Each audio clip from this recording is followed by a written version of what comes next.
Friends, आज हम बात कर रहे हैं सुजलॉन एनर्जी की। सुजलॉन एनर्जी के स्टॉक में आज हमें अच्छी खासी तेजी देखने को मिली और इस तेजी के पीछे असली वजह क्या है जानने की कोशिश करेंगे इस वीडियो के माध्यम से। क्योंकि अगर आप देखोगे तो आज बाजार में गिरावट थी, निफ्टी एनर्जी में भी गिरावट थी, उसके बावजूद भी सुजलॉन एनर्जी का स्टॉक अच्छा खासा आज आगे गया है। तो क्या फिर से अपर सर्किट का दौर शुरू होने वाला है? क्या इस समय में इन्वेस्टमेंट कर लेना चाहिए? क्योंकि अगर आप देखोगे तो स्टॉक 10 रुपीज़ से वापस नीचे आया था, लेकिन यहाँ पे इस लेवल पे देखो तो 8 रुपये के आसपास स्टॉक बहुत मजबूत है और आने वाले समय में लगता है कि स्टॉक कुछ कमाल कर सकता है और नई इस बार हाई बना सकता है। जो पुरानी इसकी हाई थी 30 रुपीज़ को, उसको तोड़ के इस बार 15 को क्रॉस करने की संभावना भी बन रही है। अगर आप देखोगे तो बाजार में बहुत ज़्यादा करेक्शन आ चुका है, यानी सेंसेक्स में करीब ऊपर के लेवल से 9000 पॉइंट की बड़ी गिरावट है, उसके बावजूद भी स्टॉक फिलहाल 8 रुपीज़ के आसपास है। तो ये इसकी मजबूती का बड़ा सबूत है।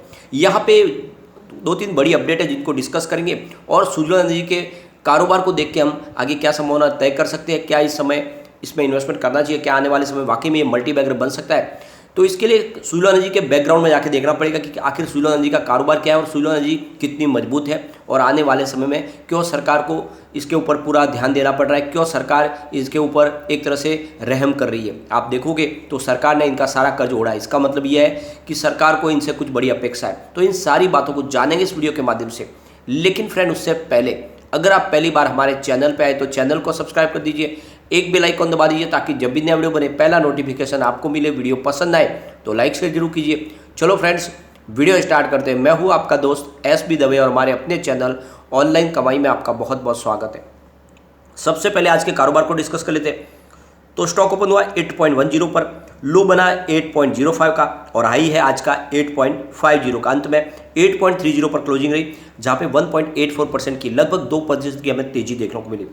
अगर हम यहाँ पे निफ्टी एनर्जी की बात करें तो 25,177 के स्तर पर क्लोजिंग रही, जहाँ पे हमें 139 पॉइंट की गिरावट देखने को मिली, यानी 0.55% की गिरावट थी। निफ्टी एनर्जी में आधा प्रतिशत की गिरावट थी, उसके बावजूद भी सुजलॉन एनर्जी में 2% की हमें तेजी देखने को मिली। अगर हम BSE सेंसेक्स की बात करें तो 52,693 के स्तर पर क्लोजिंग रही, जहाँ पे 0.29% की गिरावट थी। अच्छी बात यह है कि जो कल की भयंकर गिरावट के बाद में आज थोड़ी सी राहत मिली। गिरावट भले हो लेकिन ये क्लोजिंग फ्लैट कही जाएगी, यहाँ पे वो बड़ी गिरावट की संभावना भी खत्म हो चुकी है। तो आने वाले समय में यहाँ पे पॉजिटिव संभावना बनती हुई दिखाई दे सकती है। निफ्टी 50 की बात करें तो 15,732 के स्तर पर क्लोजिंग रही, जहाँ पे 0.27% की हमें गिरावट देखने को मिली। अगर हम सुजलॉन एनर्जी के वॉल्यूम को एनालिस करें तो पिछले एक महीने पहले इसका 7 करोड़ का वॉल्यूम था, 1 वीक पहले 6 करोड़ का वॉल्यूम होता, कल 4 करोड़ का वॉल्यूम था, आज 3 करोड़ का वॉल्यूम है। थोड़ा सा वॉल्यूम कम है लेकिन ओवरऑल अच्छा वॉल्यूम है और ख़रीदारी भी अच्छी हो रही है। अगर हम BSE की बात करें तो आज 85,07,000 का वॉल्यूम हुआ, सामने 29,39,000 की डिलीवरी उठाएगी। डिलीवरी का परसेंटेज 34.55% है। अगर हम बात NSE की करें तो यहाँ पे 2,18,99,000 का वॉल्यूम हुआ, सामने 72,03,000 की डिलीवरी उठाएगी।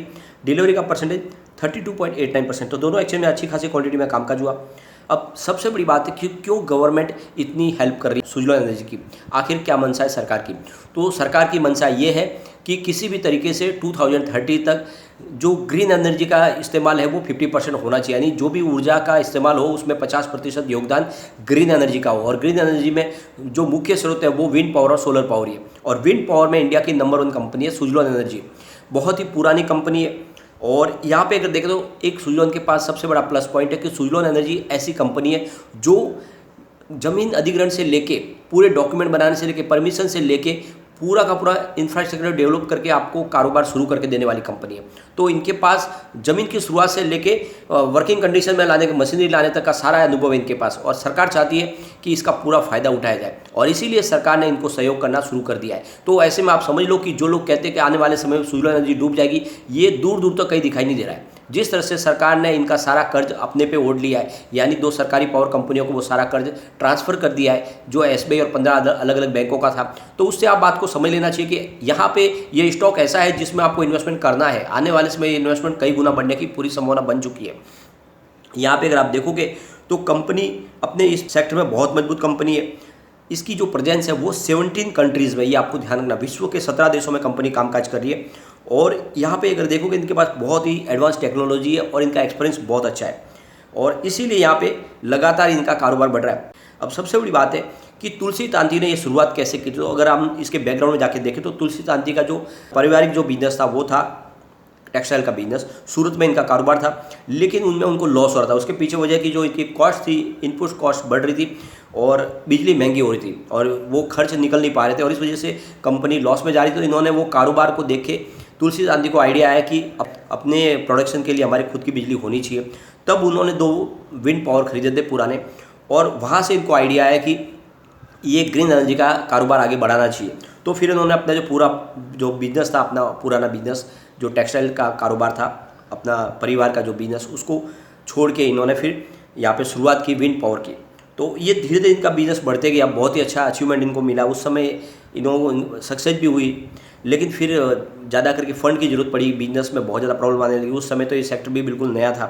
तो 2015 की बात करें तो फिर दिलीप संघवी सन फार्मा के जो मालिक हैं, उन्होंने इस सेक्टर में प्रचुर संभावना देखते हुए उन्होंने इन्वेस्टमेंट किया, यानी 1800 करोड़ रुपये का इन्वेस्टमेंट किया 2015 में और उन्होंने कंपनी के अंदर अपनी हिस्सेदारी ली। तब से दिलीप संघवी बने हुए कंपनी में, उन्होंने अपनी हिस्सेदारी नहीं बेची। पिछले दिनों हमने शेयर होल्डिंग पैटर्न को डिस्कस भी किया था, जहाँ पे दिलीप संघवी के पूरे परिवार की अच्छी खासी होल्डिंग है। तुलसी तांती के जितनी होल्डिंग है उससे आधी होल्डिंग तो फिलहाल दिलीप संघवी के परिवार के पास है। तो ये समझ लो कि उनको भरोसा है कि ये कंपनी कमाल करने वाली है और इसीलिए उन्होंने अपना इन्वेस्टमेंट यहाँ पे बना के रखा हुआ है।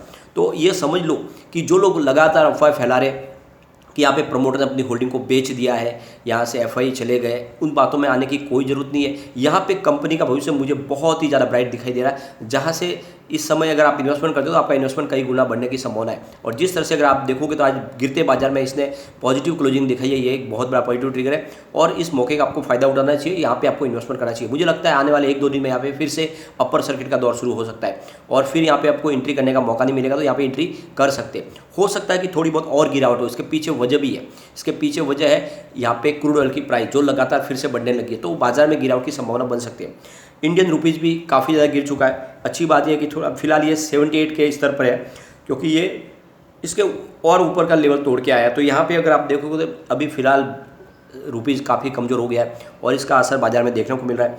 क्रूड ऑयल की अगर हम बात करें तो यहाँ पे 121 का स्तर देखने को मिल रहा है WTI क्रूड में और ब्रेंट क्रूड तो 123 के स्तर पर है।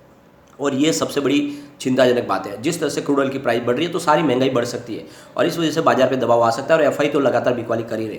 तो ऐसे में इन्वेस्टमेंट अगर आप करना चाहते हैं तो लिमिटेड ही करें और इस समय बाजार में जिस भी स्टॉक में आप दाव लगाते हो उसमें इन्वेस्टमेंट लिमिटेड करें। जो भी आपका पोर्टफोलियो यानी जो आप इन्वेस्टमेंट करना चाहते हैं उसका 20-30% से ज़्यादा इन्वेस्टमेंट न करें, क्योंकि अगर गिरावट होती है तो आप निचले लेवल से खरीदारी करके अपने एवरेज को नीचे ला सकते हैं। लेकिन इस समय मौका ना छोड़े और अच्छे क्वालिटी स्टॉक में दाव लगाए। तो कुछ ऐसे पेनी स्टॉक भी आपके पोर्टफोलियो में होने चाहिए जो आगे जाके वाकई में मल्टी वगैरह बन सके। तो सुलोन उस लिस्ट में सबसे आगे आता है और क्योंकि इसके पीछे सबसे बड़ी वजह है कि इस सेक्टर में प्रचुर संभावना है, तो इसमें इन्वेस्टमेंट आपको करना चाहिए। सबसे अच्छी बात है कि कम्युनिटी सेंटिमेंट स्टॉक के साथ बना हुआ है। 90% बाई की कॉल है, 10% सेल की कॉल है। तो आप देख लो 100 में से 90% लोग इसको लेना पसंद करें। एक बार इसके पिवट लेवल को चेक कर लेते हैं तो यहाँ से अगर स्टॉक गिरता है तो 7.98 का फर्स्ट सपोर्ट है, ये सपोर्ट टूटेगा तो 7.82 तक स्टॉक जाएगा। तीसरा सपोर्ट 7.63 का है। पॉजिटिव माहौल बनेगा तो 8.33 का फर्स्ट रेजिस्टेंस है, इसको ब्रेक किया तो 8.52 तक स्टॉक जाएगा और तीसरा जो रेजिस्टेंस है वो 8.68 का है। तो अब आप देखोगे तो आज इसका इंट्राडे में ही आपको रेजिस्टेंस टूटता हुआ दिखाई दिया है। ये सबसे अच्छी बात है क्योंकि जो प्राइस है वो 8.50 तक जाके आई है।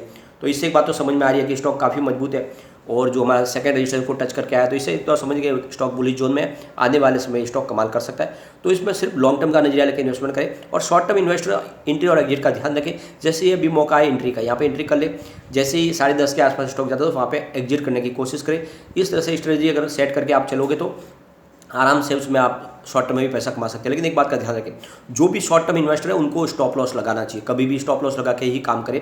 तो यहाँ पे जिस प्राइस में आप खरीदारी करें उससे कम 5% से लेकर 10% नीचे आपको स्टॉप लॉस लगा देना चाहिए। अगर स्टॉक उससे नीचे गिरेगा तो आपका स्टॉप लॉस हिट हो जाएगा और आपका लॉस रुक जाएगा। ये जरूरी है, इस समय स्टॉप लॉस लगा के ही काम करें। लेकिन जो लॉन्ग टर्म इन्वेस्टर है उनको डरने की बात नहीं, प्राइस भले नीचे जाए आने वाले समय ये डेफिनेटली अच्छा करके दिखाएगा और आपका निवेश को कई गुना बढ़ा देगा।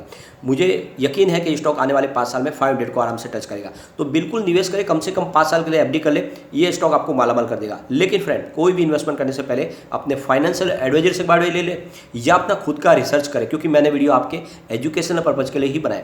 वीडियो पसंद आए तो लाइक शेयर जरूर कीजिए और चैनल को सब्सक्राइब कर दीजिए। Thank you friend.